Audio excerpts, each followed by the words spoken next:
Leaving the office late at night, Sei-Roi spots Iso asleep at her desk. Ever the gentleman, Sei-Roi drapes his jacket over her shoulders only to try and take it back when Iso smirks that she's touched. He questions why she's sleeping here and Iso yawns that she has a lot to prepare for. Iso senses something is bothering him and the next morning Sei-Roi holds a meeting with her, Min-young, and Ho-jin to reveal President Jang's critical condition. They agree President Jang will attempt to appoint Gun-soo his successor before his health is leaked. In order to prevent Jang from stepping down quietly, Ho-jin suggests they weaken Jang's power by ousting one of the board members he's close to. Min-young worries about Gun-soo, but Sei-Roi points out Gun-soo won't pull any punches either. A new board member will need to be selected and Sei-Roi is ineligible, so Iso volunteers. Ho-jin is concerned by Iso's young age. Afterwards, Sei-Roi worries whether Iso can handle vying for the board member position on top of her current hefty workload. Iso cheekily suggests he grant her wish for a date if he feels bad, but Sei-Roi reminds her not to cross the line. President Jang knows the article regarding corruption allegations about a Jang GA board member is Sei-Roi's doing. He resolves to dismiss the board member himself and Gun-soo offers to compile a list of replacement candidates. Jang waves him off, knowing Sei-Roi will already have a candidate in mind, so they'll have to fight fair. Gun-soo agrees that it's more important to focus on Jang's public image and comments that he's looking better. Thinking of Sei-Roi's order for him not to die yet, President Jang chuckles that he feels relieved. While looking over voters they'll need to meet with and convince, Iso suggests Sei-Roi get some rest. His phone rings and Sei-Roi hesitates when Sua's name flashes on the screen. He answers and glancing at Iso, declines Sua's invitation for drinks.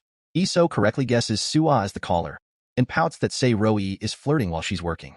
Sei-Roi tells her to stop vocalizing her feelings when he's firmly rejected her. Iso's playful demeanor drops and she warbles that he can meet Sua. She planned to do the work by herself anyway. He angrily accuses her of making him feel uneasy and Iso sobers, asking if he knows why he feels that way. He denies having feelings for her, but Iso is confident she knows him best and smiles that he finally sees her as a woman. At Jang GA HQ, Gun-soo asks how they should retrieve the stocks Jang had gathered under that board member's name, but Jang decides to leave them. Over at ICHQ, Ho-jin wonders how Jang easily dismissed the board member and asks about Iso. Sei-Roi says Min-young is introducing her to influential voters.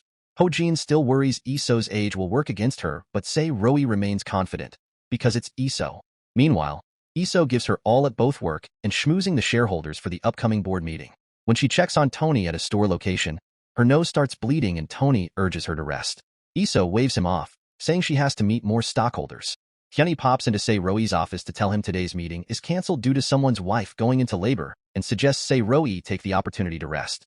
Iso gets out of a cab and runs into Gun-soo for the first time in 4 years. He guesses she's meeting stockholders. Gun-soo tries to make small talk and Iso blurts that she heard President Jang was dying. At Gun-soo's expression, she wonders if she was too direct, but Gun-soo's merely surprised she already knows. Gun-soo suggests they get a drink, and when Iso starts to refuse, Gun-soo says he might divulge more cards when drunk. Meanwhile, Sei-Roi drinks with Sua, and she comments that he's a hard man to get a hold of. Sua proudly announces that she bought a house and Sei-Roi congratulates her, admitting he hasn't bought one himself. Sua TSKS that he spends all his money on stock and sighs that she dreamed of owning a car and house and leading an independent life when she was young. Sei-Roi praises her for achieving her dreams and Sua agrees she's lived diligently, but admits it feels empty. Turning the conversation to Sei-Roi, Sua wonders if she'll be quitting her job after the stockholders' meeting. Sua's face falls when Sei-Roi pauses and responds vaguely. She points out that he's rich and close to achieving his goal and asks if he still likes her. The silence stretches, and then Sei-Roi looks up to see Iso enter the bar with Gun-soo. They stare at each other for a long moment, and then Iso runs out, Gun-soo close behind her. Sei-Roi looks down and tears prick Sua's eyes as he rubs his head. He stands without a word and Sua grabs his arm, telling him not to go. She asks if he likes Iso, and then cuts off his answer to say it's been 15 years. Sua reminds him he'd promised to make her quit her job. You of all people should still like me. Sei-Roi acknowledges his words and starts to say something else, but Sua drops her hand. Without meeting his eyes, Sua lies that she was just kidding and urges him to find Iso.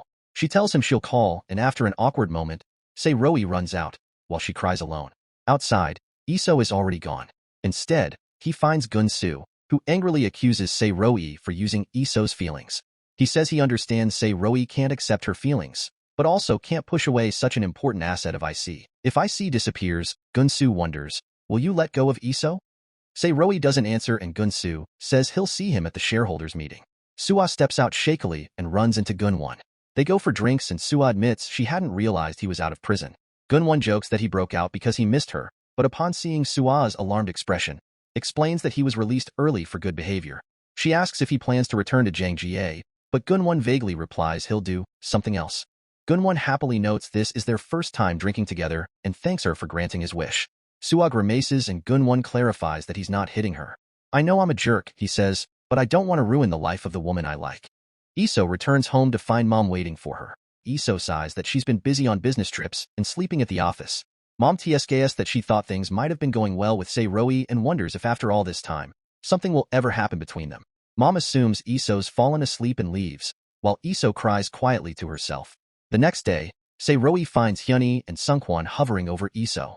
Hyuni says Iso has a cold, but Iso assures Se-roi she's good for the meeting and pops up. They head out, but Iso grows dizzy and Se-roi barely manages to catch her when she faints. Se-roi texts Ho-jin that they're taking Iso to the hospital, and he reports it to Min-young. Thankfully, Iso's presence isn't mandatory, but Se-roi's is as a major shareholder. President Jang heads down to the meeting and Min-young greets him. Realizing she's still aligned with Se-roi, President Jang admits she never was the obedient type. She says she heard about his condition and President Jang tuts that she should have used that information against him. Min-young says she's doing it for Jang-ga, but President Jang tsks that she always makes the wrong choice. Gun-soo asks where Se-roi is, and neither Min-young nor Ho-jin seem inclined to answer until Se-roi runs in. Gun-soo looks for Iso, but Se-roi says she won't be here today. With a parting snide remark that Min-young does always make the wrong choice, Gun-soo saunters off. During the meeting, Se-roi can't stop worrying about Iso. While at the hospital, Sungkwon tells Hyuni he wishes Iso would take a break. Iso wakes up and immediately asks about the meeting, where it's announced that her appointment has been rejected. Turns out Gun-soo had approached the U.S. investors that had previously held no allegiance. On his way out, Jang pauses to gloat at Se-roi and say that he can't wait much longer. Min-young wants to calm the investors on their side, but allows Se-roi to run out to see Iso. As soon as he enters her room, Iso asks how the meeting went. Sungkwon and Hyuni assure him Iso just overworked herself and will be fine after some rest. Se-roi tells Iso she was rejected and Iso grumbles that Gun-soo must have convinced the U.S. stockholders. She assures Se-roi she has a plan B and pops up to meet with stockholders. Se-roi orders her to stop, warning that he'll fire her if she moves. He tells Hyuni and Sungkwon to let him know if she moves and begs Iso to rest before leaving. Sungkwon follows him out and guesses Se-roi's sullen expression is over Iso. Se-roi doesn't know what he means when Sungkwon says to follow his heart. Iso has feelings for you. And you like Soo-ah, Sungkwon explains. When Se-roi doesn't respond, Sungkwon wonders if he's confused. Se-roi starts to argue about the age gap, but Iso had told him not to make excuses. Sungkwon sees no issue with the age gap or even about hurting Soo-ah's feelings. Se-roi says he's being talkative, but Sungkwon points out this isn't like him and leaves. Sungkwon passes a van of masked men on his way to his car. Se-roi walks by an advertisement for the necklace Iso had liked and heads back to the hospital. Hyuni assures Iso that Se-roi was just concerned, but Iso is adamant that had she moved, she would have been fired. She whines that timing is important, and she can't waste it in bed, begging Hyuni to cover for her, so she can work. Hyuni refuses, questioning her loyalties. Hyuni says she's on Iso's side, pointing out that she should trust Se-roi will handle the China deal while Sungkwon manages the stores. Iso explains she's been running around confessing to Se-roi and told him he could fire her over her feelings. Hyuni balks that the company can't run without her. Iso agrees that she can show her affection because she's someone Se-roi needs. I just need to justify my actions. I need the right to say that I love him.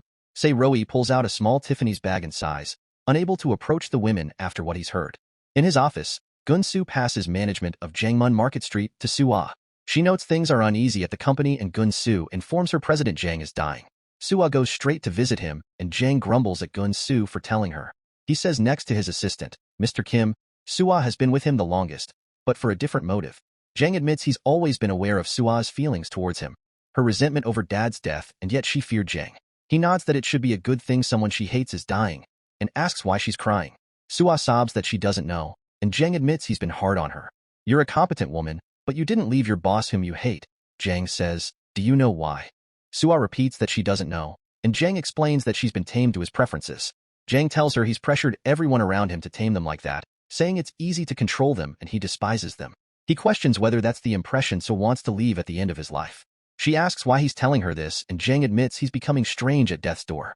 Meanwhile, Gun-won stalks through a dark building where mob boss Hee-hoon, Se-roi and Gun-won's cellmate as well as Sungkwon's former boss, and his men operate. What we talked about before, Gun-won says dropping a duffel onto the table. I'd like to start. Hee-hoon simply asks when. Tony delivers a stack of files to Say Roi from Iso's office. Say Roi awes at the amount, but Tony says the other half are locked in Iso's safe and no one knows her passcode. Say Roi heads to Iso's office and finds Seungkwan signing paperwork for her. Seungkwan warns him Iso's safe is locked, but Say Roi knows the password. His birthday. Seungkwan grins that Iso is devoted, and Say Roi awkwardly asks what proposal Seungkwan is looking over. He explains it's an event and reads through the promo, which calls for customers to bring a person that they hate, the first person they want to thank. In response to each prompt, Say Roi flashes through the night Iso got Gunwon's confession, the night he rejected her confession, Iso fainting into his arms, and finally her promising to help him achieve his dreams. Are you in love with someone? Seungkwan finishes the promo, and Say Roi finds the laminated sketch Iso had done of him after they first met. It's all you, Say Roi realizes. He races out and thinks of Iso's confession to Hyun-hee as he speeds to the hospital. Gun-soo arrives first, but the receptionist informs him she's refused anyone but relatives and authorized visitors. Say Roi calls out to him. While in her room, Iso finds the necklace Say Roi had bought her in her drawer with a note, "Get better." She gleefully puts it on before a nurse says he's here for an 4 injection. Gun-soo and Say Roi talk outside, and Say Roi confirms Gun-soo needn't feel bad over the shareholders meeting, as he was just doing his job. Gun-soo confirms he'd read the articles of Iso's collapse and came running. Say Roi asks if he's still in love with Iso, and Gun-soo says he's thought of her every day for the last 4 years, adding she was the reason he left Dambam to take over Jangjie and destroy IC. Say Roi agrees Iso is someone you can bet your life on. Gun-soo senses a shift and snaps to look at Say Roi. She's a woman his friend loves, so he should give up. He calls it a betrayal and an awful thing to do as realization dawns on Gun-soo. I'm doing it now, Say Roi declares. The betrayal. The awful thing. Gun-soo jumps to his feet. He says Gun-soo can curse or even hit him. I like Iso, Say Roi says, meeting Gun-soo's eyes. I won't apologize though. He walks away and freezes when he finds Iso's room in disarray. A text comes through with an address and an order not to call the police or bring backup just as Gun-soo catches up. Say Roi doesn't even hear him and runs off as Gun-soo checks Iso's room. Say Roi drives erratically, unaware Gun-soo is in hot pursuit. They wind down a road and pull up to where a crowd of gangsters have blocked the way. Hee-hoon watches from one vehicle and Gun-won from another as Say Roi approaches the blockade. To Say Roi's horror, Gun-soo runs after him. Stepping out of his car, Gun-won smirks that the 2 people he hates most are here. He ignores Say Roi's demand to know where Iso is, wondering why he cares when he's about to die. Gun-soo rushes forward but freezes when a car careens towards him. Say Roi shoves him out of the way just in time, but takes the full brunt of the car, rolling down the hill. Gun-won looks shocked as Gun-soo screams Say Roi's name. Say Roi's voiceover, "Follow my heart and be myself. A life without regrets regardless of consequences. That's how I wanted to live." He flashes back to when he first rejected Iso and admits he regrets that day. "I miss you like crazy," Say Roi thinks as his eyes close.